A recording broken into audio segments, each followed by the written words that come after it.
Hello mga kabilis benta! Welcome to the YouTube channel of Bilis Benta. And for today's video, alam niyo ba kung nasan tayo ngayon? Alam niyo ba? For today's video, we're gonna tour you to the new warehouse of Bilis Benta!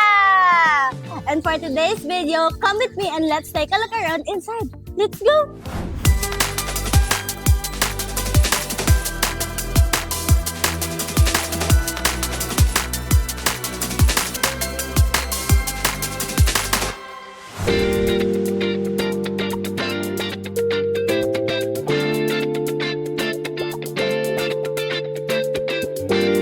So ngayon, maglilipat-lipat tayo dito para makita natin yung mga process, kung ano-ano yung mga ginagawa nila ngayon dito sa loob. No? Kanina, pagpasok natin, nandun tayo sa entrance. And ngayon, nandito na tayo sa area kung saan nakalagay yung mga products ni Bilis Benta. Dito pinipick ng ating mga pickers yung mga product na kailangan ng ating mga dropshippers. Whereas baka naguguluhan kayo kasi ang haba neto, ang laki neto, paano nila hinahanap yung mga products? Doon papasok si PDA. Si PDA, hindi yun yung yung mga landian sa gilid, hindi. Yung PDA, ang Personal Digital Assistant. Whereas, doon nagiging smooth yung process ng paghahanap nila ng mga products. Doon, may mga i-scan lang silang code. Kagaya nito, Yan.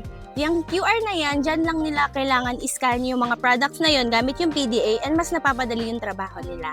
Gets ba? Uy, nandiyan pala kayo. Halika, diretso na tayo sa QC area. Dito chine-check at dino-double check yung mga product na dinadala ni picker. In order for ma-check yung quality at ma-check na nasa tamang condition yung mga product. Bakit ginagawa yun dito sa QC? Para bago ipadala sa mga dropshippers and mapunta sa mga customers is ma-check na na-double check yung mga product. Tama ba? So ngayon, pupunta na tayo sa packing area. Tara!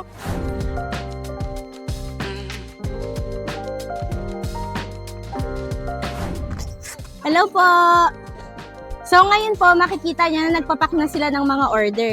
Dito, gamit nila is yung ating PDA kung tawagin. Yung PDA is maraming purpose, pero one dito is para ma-secure na okay na yung product at ready na for shipment.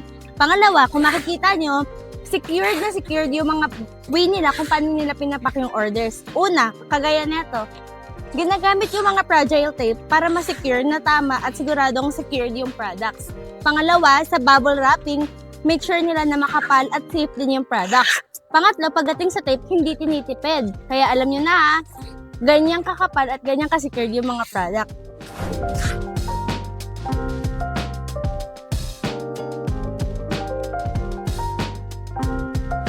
So ngayon, magtatanong na tayo kay Kuya kung ano nga ba yung mga process ng ginagawa nila.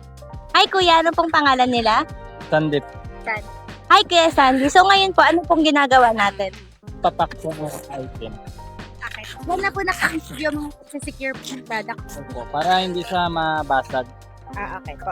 Kasama na rin po yan yung pag-aano natin ng mga waybill, ng mga stickers po. Tama po. Opo. So ayun, nakita nyo na, di ba?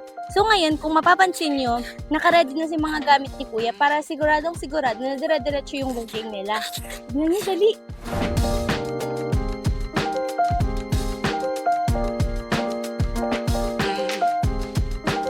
So ngayon, once natapos na sa packing area, nandito naman tayo sa dispatching area kung saan ready for shipment na yung mga products natin. Iintayin na lang yung mga courier na dumating para ma-pick up na nila. At sa ngayon, yung nakikita nyo, nandito na sila kuyang courier. Ready na silang i-pick up yung mga product para makarating na sa ating mga customer. And that's it mga kabilis benta. Dito lang yari yung pagka-process ng mga orders nyo to make sure na secured, safe at successful na ma-ship sa inyo. If you wish to visit our warehouse, make sure na magpunta lamang sa aming Facebook page para may mga kausap kayong mga agents natin. Make sure lang na secured at makaka-secured kayo ng slot kasi limited lang pagpunta dito. Strictly prohibited, kailangan secured yung pagpunta dito. Kaya ano pang inaantay nyo? Don't forget to subscribe, like, and hit the notification bell para secured na makakapunta ka pa sa ating mga next video. Bye-bye mga kabilis benta!